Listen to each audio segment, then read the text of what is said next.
So there's always this misconception that you need money to get started in the world of real estate. But that's not always true, because there's this guy that makes tens of millions of dollars a year in real estate without actually owning the real estate itself. He does this thing called wholesaling, and he's the best in the world at what he does. His name? My name is Jamil Damji, and I am the nation's #1 wholesaler. Prove me wrong.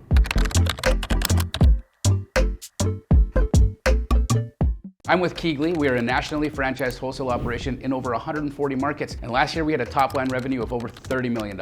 No, everything's fine. Hey, listen, I quit. I want to show you exactly how we do it. Let's go. All right, so I know you're probably wondering, what is wholesaling at its core? Traditionally, it's whenever you get a property under contract for under market value, and you assign that contract to someone else that wants that property for whatever reason. For example, a flipper that is looking to rehab a home. Now, the wholesaler in this instance would charge that flipper an assignment fee for having found the property. Now, that's how I've always thought of wholesaling, but interestingly, Jamil actually boils down wholesaling to selling potential. You can't wholesale a house that's beautiful. It doesn't work that way. There has to be potential in the property in order for it to be wholesale, because essentially what we're doing is we're giving as much money as we can to the homeowner for the house in its current condition. Where I make my profit as a wholesaler is I take a slice of the potential that's there. So if a rehabber could make, there's a potential gap of say $150,000. Of course they have repairs and things that they have to accommodate for, but I might be able to make $5,000 or $10,000 off of that potential gap and take that for myself. Now, when I compound that into a business like you see over here, and I do that over and over and over again, like we'll do 60 to 80 transactions in this office, just like that. When we make $5,000 or $10,000, now you got a business. Now, wholesaling as a whole, probably could have scripted that better, is not some new groundbreaking idea. In fact, it's just a fundamental piece of business. Spam called potential spam. Why are they? Just no one wants me to like record a video today, I guess. But potential spam, potential. Yes? Hello? You're on YouTube. Cowards.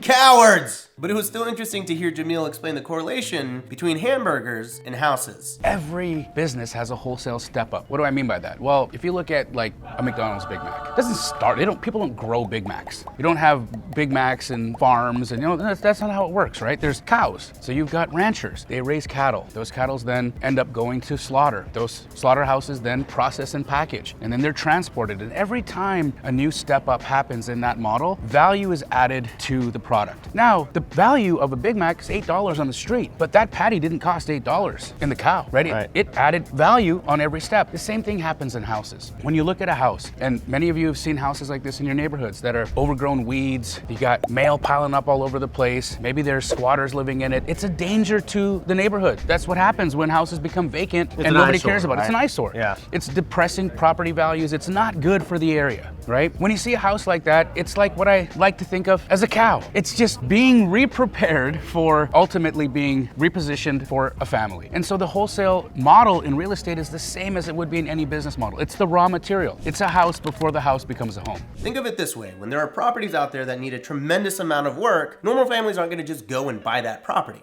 right? Because people just don't have the time to put in that work, especially people with very busy careers like doctors, lawyers, accountants. I think you catch my drift here. Basically, they just don't have the time to rehab the property, right? But rehabbers have the time because they make their living flipping houses. But they don't have time to go and find properties and lock them down for undervalued market.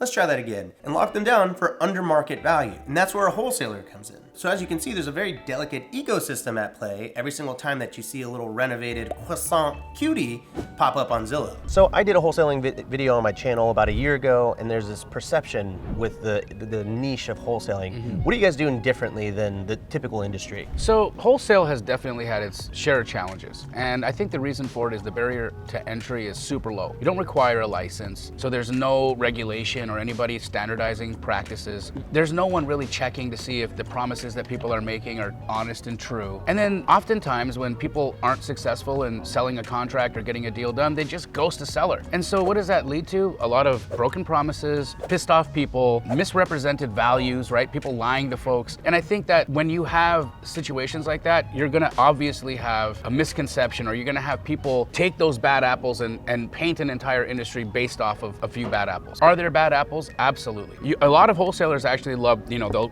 start knocking on a door, like somebody's in a foreclosure, they go knock on the door and they're like, hey, you're gonna lose your house in a day. Sign this document. Yeah, might as well sell it to me. Might as well sell it to me. I'll give you a few $100 and I'll help you move.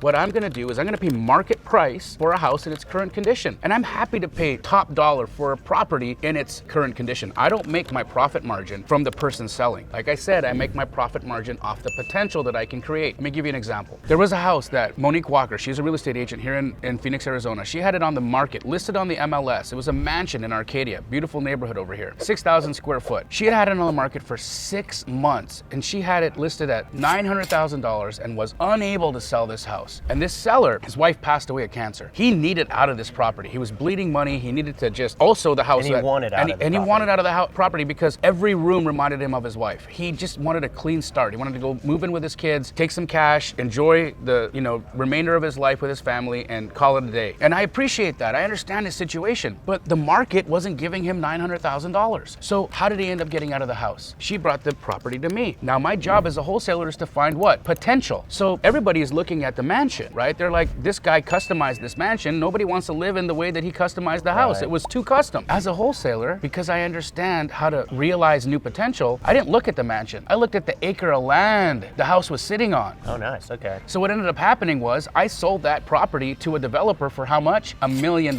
I gave that seller his $900,000 that he hadn't been able to get on the market for over 6 months. He got the $900 from me. I then went and sold that contract to a developer for $1 million. I made a $100,000 spread. Why is that a problem? I created an opportunity. You found a marketing angle that maybe a realtor wouldn't be searching for. Exactly. It's just outside of their, I don't know, it's expertise.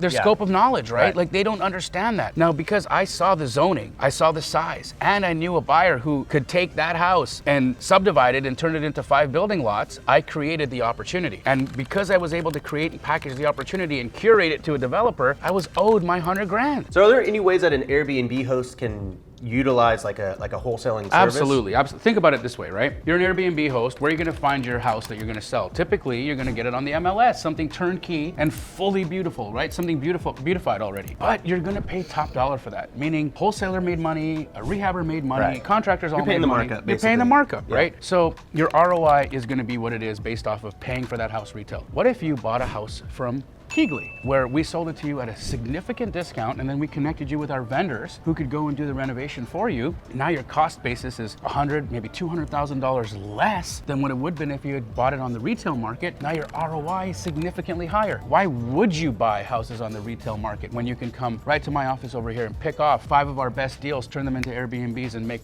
a huge ROI? Yeah, so I'm a big fan of like a burster, so a burr into a short-term rental. Okay. So effectively that would make sense. Yeah, so that's it's like, cool. So you basically, I guess you could wholesale the property, get it under market, fix it up, cash out refi, maybe take out a lot of your money, hopefully all of it, and then turn it into an Airbnb. Brother, they'll be trying to drink their own sweat to survive, brother. This could be the way that you create infinite returns for no money in short-term rentals by utilizing a wholesaler. So how would that work? Like if you're getting in, because you still would need the money to actually like fix it up, right? Of course. Capital needed for that. Of course. But there are hard money lenders out there that will actually, you might be able to. I've got hard money lenders here in Arizona that'll do 100% financing. Wow. Now the rate's high. Yeah, sure. Okay, but look at it like this. Ronald, what are the 5 best deals you got right now? Give me your first top one.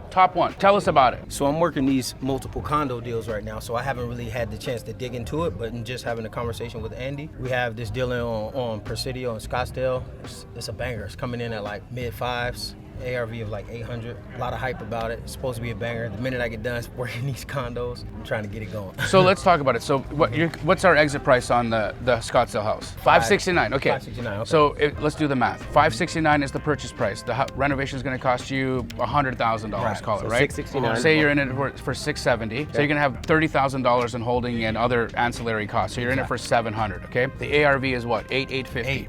Right. Now you go take it to a lender. They appraise it. Say they appraise it at $850. They give you 75%. How much are you into the deal? $637,500. $637. Exactly. So you only leave like 20 grand into that deal? Yeah. That's a good deal. To get into an Airbnb. Think about that. Now, if you're making, say, how much would you cash flow every month on a house like that? In Scottsdale? In Scottsdale, yeah. Oh man, at 5K? that price, yeah, I would hope to say that you're cash flowing at least $3,000. Yeah, I would say maybe 4. Okay, let's be conservative and say $3,000. Okay, $3,000, multiply that by 12. What's that giving you? 36,000. So you're in it for 20. Yeah. So it's 130% cash on cash return. Guys, what are you doing? That's good. So assignment fees are where you make your cash as a wholesaler. But as you just learned, if you execute a burster and you play your cards right, you can get most, if not all of your money back after you do a cash out refi on that property, making it potentially a free house. And even if you left a little skin in the game, like the $20,000 or $30,000 that we talked about in that deal just now, still not a huge deal because it's still cheaper than having to put down 20 to 30% on an investment property loan. But that's how you can build your net worth as a wholesaler. You can also scoop up properties at crazy under market values, and instead of assigning them, you just keep them for yourself, like Jamil recently did. I'm telling you, this deal is gonna blow your mind a little bit. So you have a crazy deal going on right now that's actually going to be an Airbnb, and it all started with the wholesaling process too? Correct. Okay, so walk us through those numbers because it's, spoiler alert, pretty crazy. Yeah, it's great numbers, right? So funny enough, it's in the same neighborhood that I live, right? I live in a great area here in Phoenix, Arizona. The average house price is around $2 million. Now, the problem with this house is the layout is funky donkey. TM. Did you just trademark that? What? That's a verbal trademark, that's an agreement. All right, the people really customize the renovation. It's not to like retail standard. They had it appraised, and it appraised for $1.8 million. Now they missed the market, right? They listed. Yeah, interest rates went up. Interest rates went up, and so at that price point, in order to afford a $1.8 million house, that means you make money. That means that you're paying attention to financial market. Folks right now, they're waiting because they're saying, look, I'm not interested in paying 8% interest rates. I don't want to do that. I can wait for the market to come back. Maybe the market will crash. Again, if you're not a real estate expert, you're probably expecting something that's not going to happen. There's not enough inventory to crash our market. Lending principles were too strong to create a crashed market. What we are going to have is a stalled market now, and it's an engineered situation, right? This isn't a true market situation because true markets have actual buyers, have actual sellers, and the market is dictating where the interest rates and the demand is. Right now, because we've got monetary policy dictating where interest rates are, that's human beings engineering demand. This unnatural situation right now has caused a vacuum in the market, meaning that at this price point where sellers need to sell, but buyers are waiting on the sidelines, there's a huge buying opportunity. So there was a house sat on the market right down the road from me, and I watched and watched as I walked my dog every single day. No buyers coming in, open houses, nobody coming through. So eventually I called and I just asked the agent, I said, look, I live on the road, I'm a neighbor, but I'm gonna be honest with you, I'm not gonna come in anywhere near where the price point they're asking. And she says, listen, they're very motivated. They understand they're not gonna get their price. They understand that the market is what it is right now. They just need to sell. Whatever the number is, tell us. So I told them, 800,000.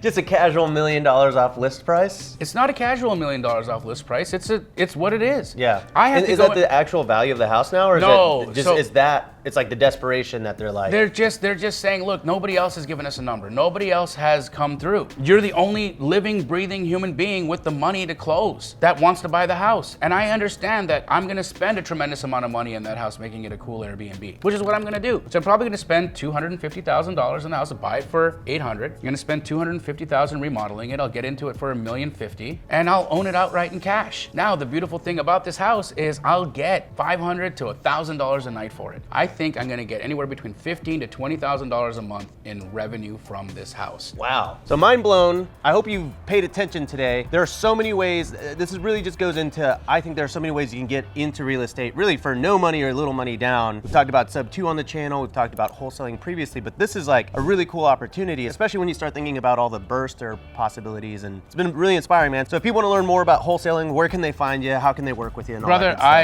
appreciate all of that. If there's a link in the description, guys, click on that. You can learn about astro flipping. Honestly, I believe it's one of the most lucrative and enjoyable ways to get involved in real estate investing, especially if you don't have a lot of money, but you want to learn, you want to understand the basics of underwriting, you want to become a real estate investor. Wholesale you will cut your teeth, you will understand the business at the highest level, you'll understand how to find potential, and then you can fly off into whatever you want. You can go become an Airbnb host, you can go become a builder, you can go become a developer, you can become a rehabber, you can just stay a wholesaler like me. Whatever it is that you decide to do, I think wholesale is a phenomenal fundamental for you to learn the basics and even more. Yeah, and be sure to go, I'm gonna leave a link in the description. Go check out his YouTube channel, follow him on Instagram. No, subscribe to my YouTube, okay? Because right. my kids, they watch my YouTube channel and they're like, Dad, why don't you have lots of subscribers? And I'm trying to fix that. So after today, you're going to the moon, my friend. Go subscribe to my YouTube channel. Literally dozens of people are watching this video right now. All 12 of you, go subscribe. All right, man, well, go ahead and cover up the lens for me, and we'll catch you on the next episode of Raw Built.